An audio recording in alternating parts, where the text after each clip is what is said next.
There are some fast-moving and potentially major developments concerning the war in Ukraine, because after more than 8 hours of talks between the United States and Ukrainian officials in Saudi Arabia, Ukraine has agreed to the terms for a 30-day ceasefire.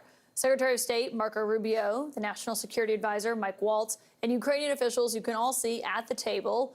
Not at the table, any officials from Russia. And the world, including the American president right now, is waiting to hear what Vladimir Putin is going to do. I think it's a big difference between the last visit you saw at the Oval Office and this. So that's a total ceasefire. Ukraine has agreed to it, and hopefully Russia will agree to it. We're going to meet with them later on today and tomorrow, and hopefully we'll be able to wipe out a deal. But I think the ceasefire is very important.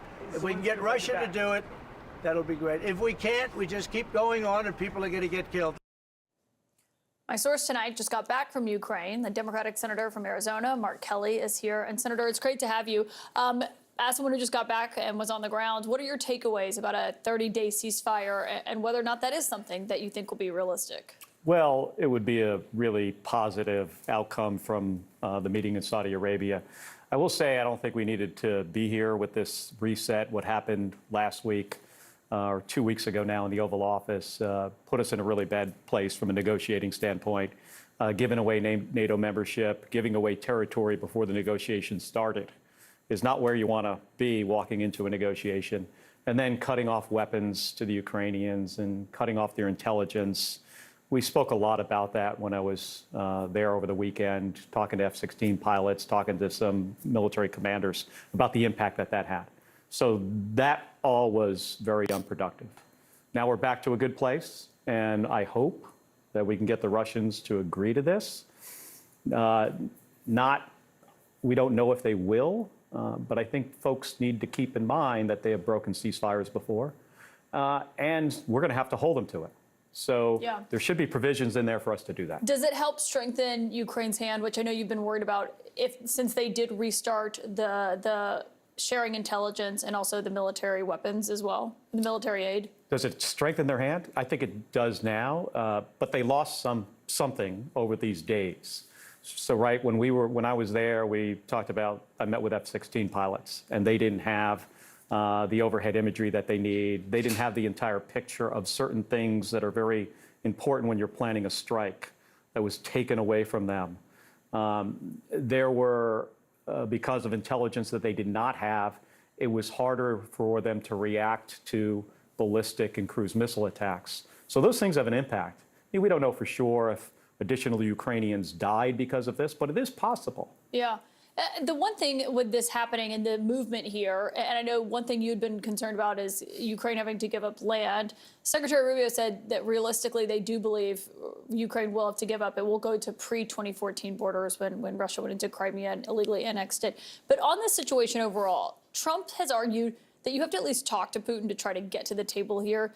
Do you believe that that is helpful, given there weren't conversations between Biden and President Putin after Russia invaded? Well, of course, at some point you have to talk to him. But I always think we should want to negotiate from a position of strength, not weakness.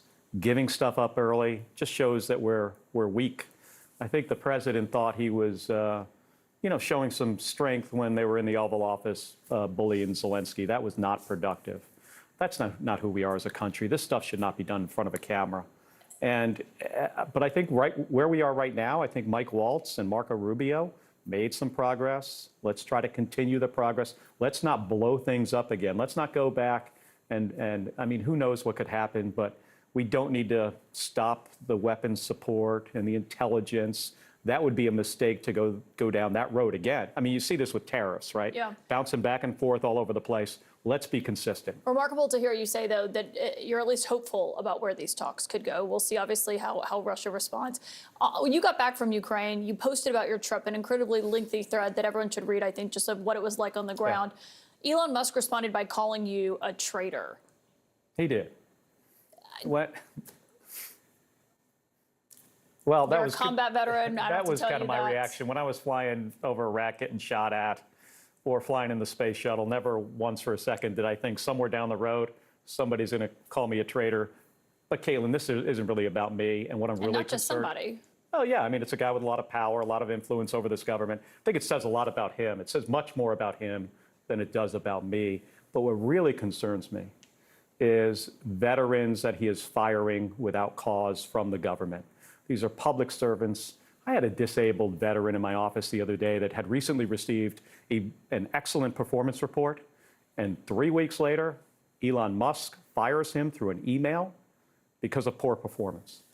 That's wrong. That's not fair. Fired him without cause. It has ruined his life. And there are 6,000 veterans just like him. We also saw Todd Young and Lindsey Graham pushed back on what Elon Musk had to say, calling you a traitor. Are you surprised that you haven't heard from more Senate Republicans, more of your colleagues? I've heard from them in the Armed Services Committee in the ante room today. What did they say to you? Well, we're kind of joking about it. People are. I got to be careful what I say, in public about what my Republican colleagues say. But we were talking about what he said about me, and it was.